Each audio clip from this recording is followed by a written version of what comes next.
welcome back to Odd Cylinders, and today we're going to talk about adjustable upper control arms on your D2 S8.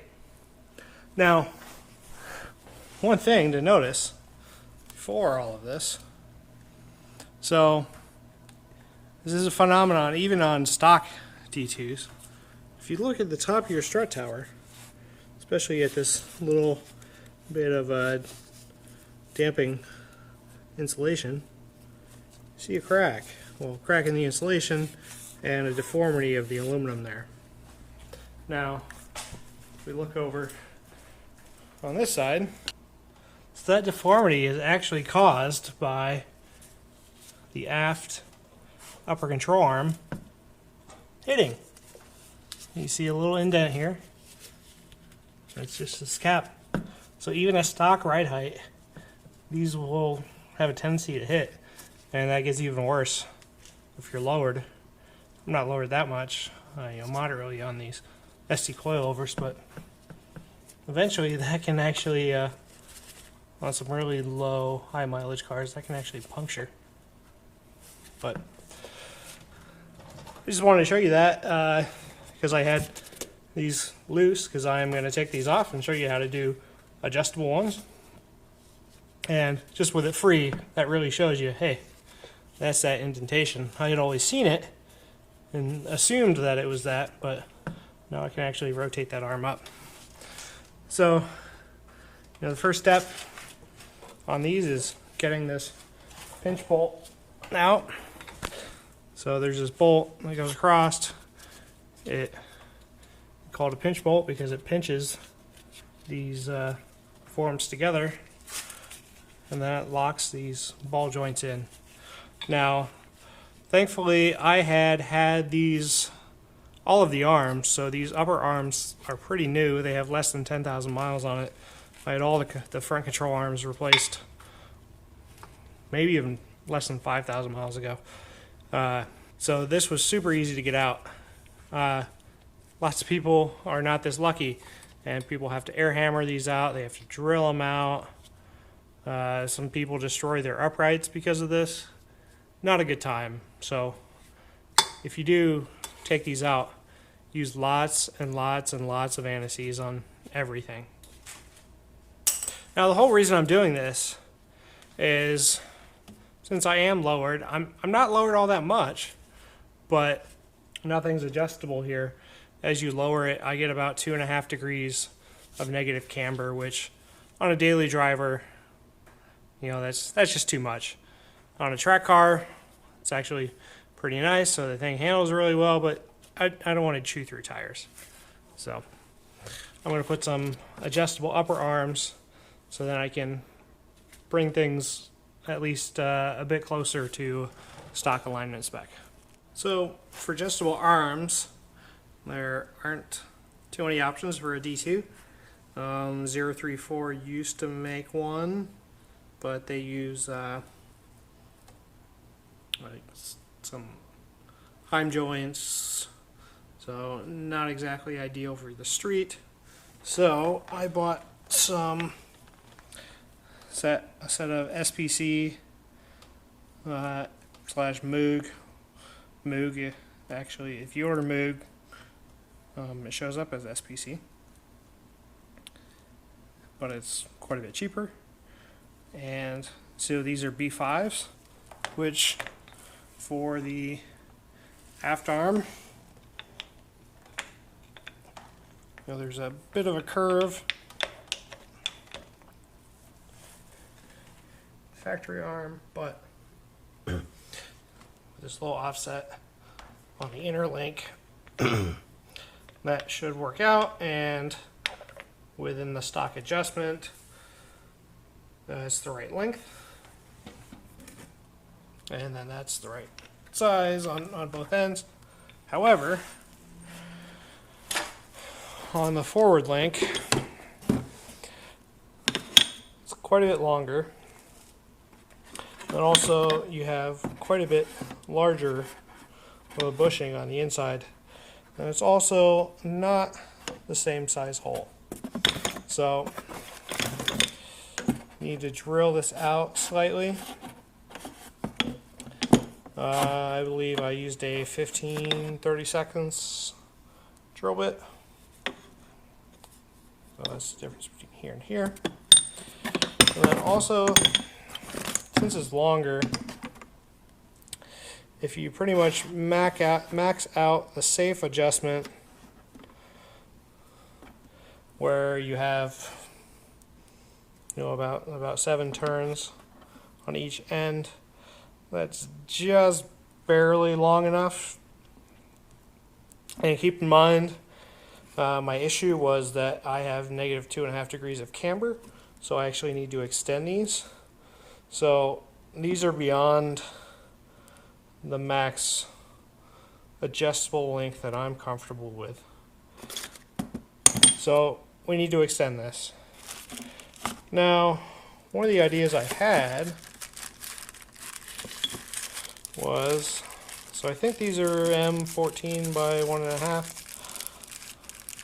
Maybe it's M18 by 1.5. That sounds more like it.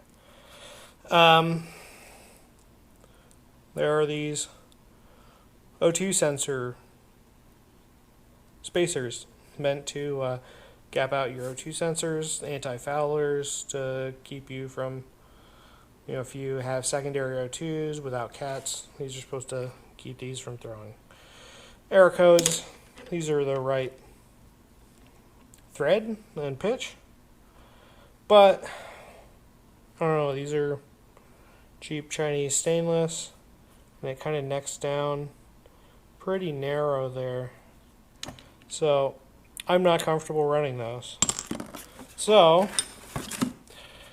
there is this, so like I said, I think this is M18 by 1.5. I'll verify that in the description, and you can look up this Moog tie rod adjuster. I'll put it in the description down below. I think this is off an F-150, so this is the right thread, but obviously a lot longer. You can take some threaded rod, and so these are, the idea is you can turn this center adjustment and it'll lengthen or shorten. So you have left hand and you have right hand thread. So if you use this adjuster, you need some threaded rod, so you need both left hand and right hand threaded rod to put on each end.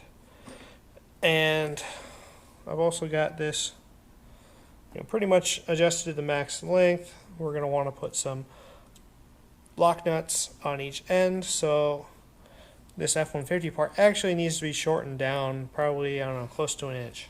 You can get M18 by 1.5 right hand thread. That's pretty easy to get. Left hand thread, not so much. I had my buddy Kirk Quattromog looking around trying to find some, because he wanted to do a similar thing, but he's really lengthening these by like several inches because he's doing a giant lift kit on a B8. So he sent out a couple inquiries and just got kind of some ridiculous numbers for left-hand threaded rod. If you're really in a pinch, or if you want to do this cheap, you don't have a lathe, you could take the left-hand portion, I forget which side, one of these sides is left-hand thread. You could cut it off, and then that would give you enough to thread into here, into the adjuster, and then thread into the ball joint. And then you put all of your excess adjustment on the right-hand thread side, because right-hand thread is pretty easy to find, so you could really extend it on this side. But Kirk's got a lathe. I mean, I have a lathe, but I can only cut US, but he's got a metric lathe. So he cut me up some long bars of threaded rod here out of some cold rolled steel. We'll see if that's strong enough. So he's got left hand and right hand. So I'm going to cut some lengths off here. Cut this down. Then I'll have threaded rod, embedded, about 1 inch or so on each side, and then coming out, I don't know, probably 2 inches. So then we have enough for adjustment, we have enough for the locking nut, then we have enough to thread into the different ends here. So this isn't, you know, bolt on, certainly, but with just a little ingenuity, you know, especially if you cut this down for the left hand part and then you went and bought some right-handed threaded rod, this would be pretty easy. Little more harder or difficult to find left hand stuff, but that's the way I'm going to do it. So I am going to cut the adjuster down, cut off some threaded rod sections, and I'll show you the end product and how I'll match this length and have enough room to adjust it more. One other thing to note about this long arm is the long arm's pretty straight, but these B5 arms do have a, you know, an offset to them. So it is going to have, you know, a bit of a curve here. I'll have to look at it on the car.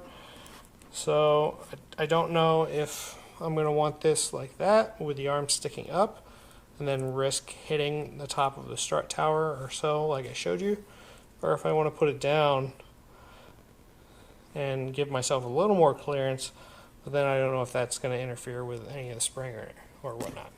So I'll have to check that out, but I'll let you know. Alright, got the rear upper arm in. That one's the easy one, pretty much no modification required. It does have this, you know, step out where the original has a curve, so it'll, you know, miss the upper housing. And interestingly, this is actually a little shorter than the original one, which has that little nipple on there, which actually hits that, which, I don't know, maybe that's actually what that's there for. I don't know if that's a bump stop. So maybe this being a little shorter is actually not a good thing, because maybe then that'll be metal on metal. Not sure. Working on the front, like I showed you, that requires a couple modifications. I've got that mocked up a little more. Got a handy new flashlight. This thing's pretty cool. Astro pneumatics. It's got one side, or it's got a point, or light up both sides. And then, weird thing, well, it's got a magnet in the end, it's got a hook, and then it says USB Type-C charging, but it also has wireless charging. Maybe that'll become a thing in the future. I don't have any other wireless charging tools. So, and one thing I did verify with the front one is this does put it in exactly the same spot horizontally. So that's good.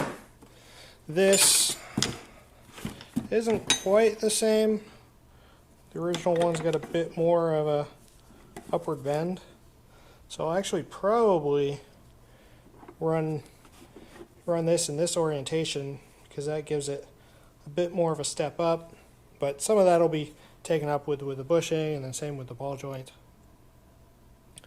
And the other thing you notice is this is actually narrower too, so we're gonna have to make up that slop with some spacers, some washers.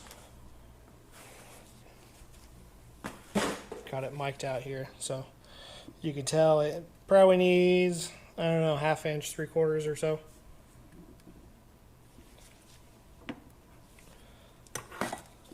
So I'll figure out what kind of spacers I'll want to do up for that. Maybe some aluminum like I did with the trans mounts.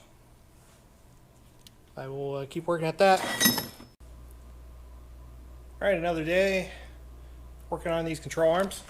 So I've got them assembled, and so now I need to work on the spacer.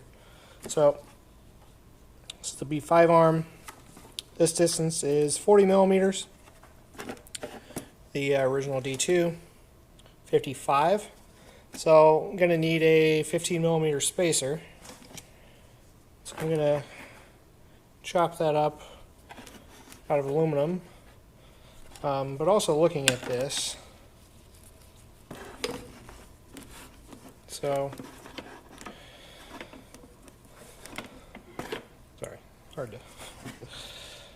So since the angles aren't exactly right, so the D2 compared to circumference, it's got a slight upward angle, downward here because it's backwards. So I'm going to try and match that with the B5 set. It's got a bit more of a curve. So we definitely, you know, in relation to the car, definitely want this kink to be on the upper side versus that side, because then it's definitely just going to be the wrong angle. And then also, in order to try and get everything into the right, you know, the right angle on that end, I am going to put all of the spacer on the bottom of the B5 arm, and that gives us the best angle between the pivot here and the ball joint. Now, I'll need to double check that to make sure that this then doesn't come up too high where it would interfere with the chassis. Otherwise, you know, if you put the spacer at the top, then that gets the bars in a closer location, but then the angle isn't the same, so then you're going to end up preloading this bushing a little more. So trying to avoid some of that, just to, the less preload you have, then I figure that'll last a little longer, especially since this has a smaller diameter bushing, so there's not going to be as much axial play versus the larger bushing. So I'm going to work on that spacer and then throw that on there and then see how this looks. Or actually, we could probably do that now. Grab a flashlight.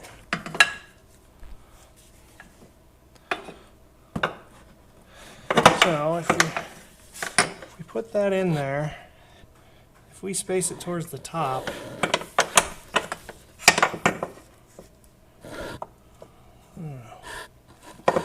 that arm does get close. Now would it hit? You know, we'll gain some. If we, you know, space the bushing down, we gain a little bit, but it's probably, with it spaced up, it's probably about the same amount of clearance that the aft arm is going to have to there. So I think that's probably what I'm going to do, is put the spacer on the bottom side. Now you could center it, but then you're making two spacers.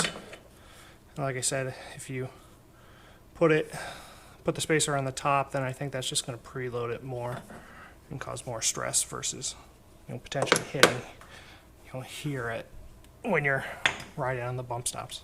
Using the same 1.5 inch aluminum round stock that I used for the trans mount spacer, I'm going to do the same thing. You know, make this 15 inches, or 15 millimeters, not 15 inches, 15 millimeters, and that's small enough where, you know, even if this is rotating quite a bit, that that's not going to be too large and interfere with anything. So we'll go throw this on the chop saw, and then, yeah, obviously drill a hole through the center. Well, got the spacer in there, but what I had eyeballed thought would be fine isn't. So we are hitting part of the upper strut mount before we max out the travel there. So either need to flip this arm or put the spacer on the top. So I'll probably start with putting the spacer on the top. See how that does. See if that gets some more travel. If that doesn't work, then I'll flip the other end around and see how the angle sits. But other than that, you know, it's pretty close. So I just played around with this a bunch, and it gave me the best amount of upwards travel close to the stock limits was the arm inverse of what I thought. So with the curve going upwards and then the spacer on the bottom. Now, you might be able to, if you split the spacer and did 2 7.5s, one on each side, you could probably gain, you know, another degree or something, because that arm does just hit on the upper portion there. But at that point, it's almost impacting the upper area, and it's pretty much at the same spot where the dimple of the rear, the aft control arm would hit. So I think this is going to be the closest to the factory position and not have, I mean, with the suspension drooped, there's going to be a little tension. You can see where this arm sits. There's going to be a little tension to pull it down, but with weight on wheels, that should sit pretty darn close to even, and still have lots of movement up. So this is how I'm going to set it up. We'll let you guys know after I align it and test drive it.